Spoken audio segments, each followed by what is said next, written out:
to Congresswoman Val Demings of Florida, who is also the former police chief of Orlando. Good morning, Congresswoman.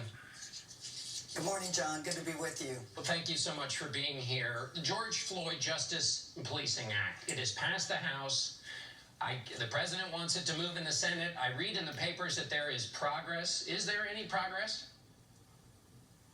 Well, I do believe that every day gives us an opportunity for progress, John, and also I am hopeful that the Senate will meet this moment. We know that informal discussions are going on. I think we're closer than a lot of people realize. I know one of the sticking points centers around qualified immunity, but I do believe that we can do just about anything that we have the political will to do. And I do believe that we can meet this moment. You mentioned qualified immunity. It's a word we hear, or two words we hear a lot. Senator Scott, who's been running this issue for Republicans, says that he's trying to float a new idea on qualified immunity. And the idea would be that in civil suits, you wouldn't go after the individual police officers, but that the department would be on the hook for an incident. Do you think there's any chance that that might get some agreement among Democrats? Well, you know, as I said, John, I think we're closer than a lot of people realize. One thing that we all need to remember is that everybody counts, but everybody's accountable. And we do have to look at the inappropriate behavior of some officers, how egregious it is, how inhumane it is.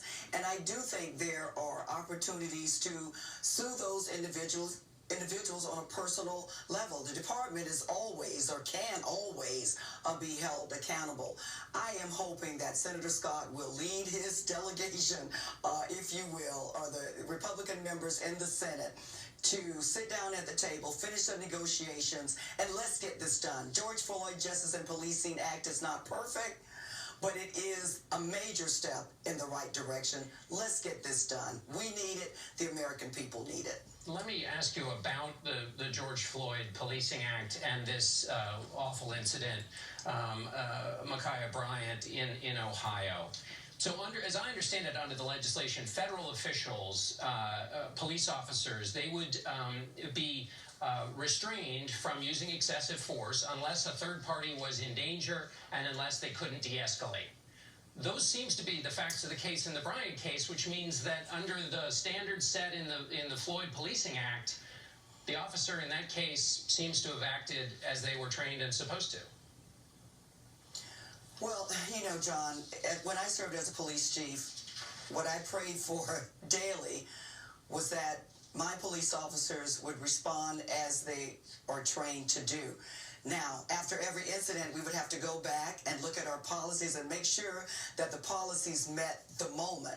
But look, I worked as a social worker with foster care children. So it's a sad moment for me, but I also was a patrol officer who was out there in the street having to make those split-second decisions.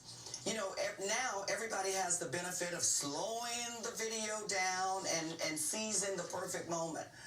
The officer on the street does not have that ability. He or she has to make those split-second decisions, and they're tough.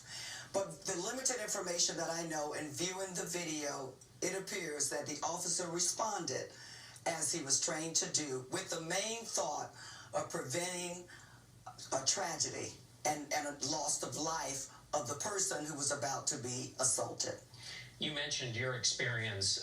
It's always nice in politics to have people who've done something that's being talked about on Capitol Hill. Do you have any advice for your colleagues, Republicans and Democrats, about how to think this through, given the fact that you have experience as a police officer? Well, I think it does help to talk to those members of Congress on both sides of the aisle who have actually been out there doing the job. But my main advice, John, would be, let's don't make this a political issue. When we look historically throughout our history, even though there's always been two strong political parties, they've always seemed, in most instances, to be able to lay down their political difference and rise to meet that significant moment. This is such a time.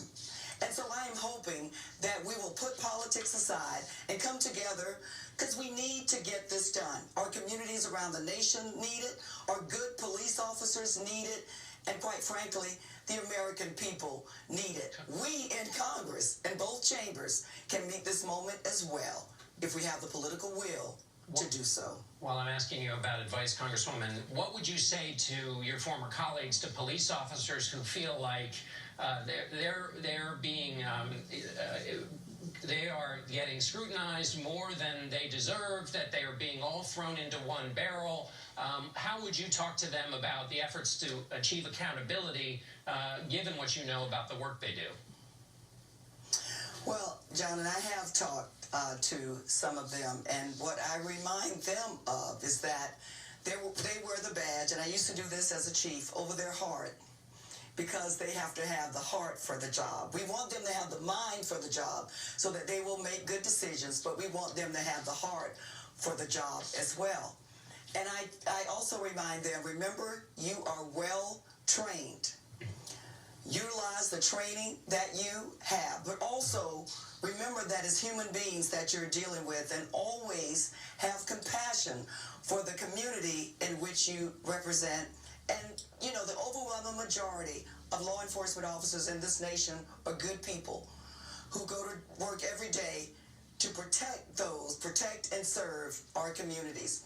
I remind them of that. Always stand on the right side, speak up, and be professional, and do the job that you're paid to do. All right, Congresswoman Demings, thank you so much for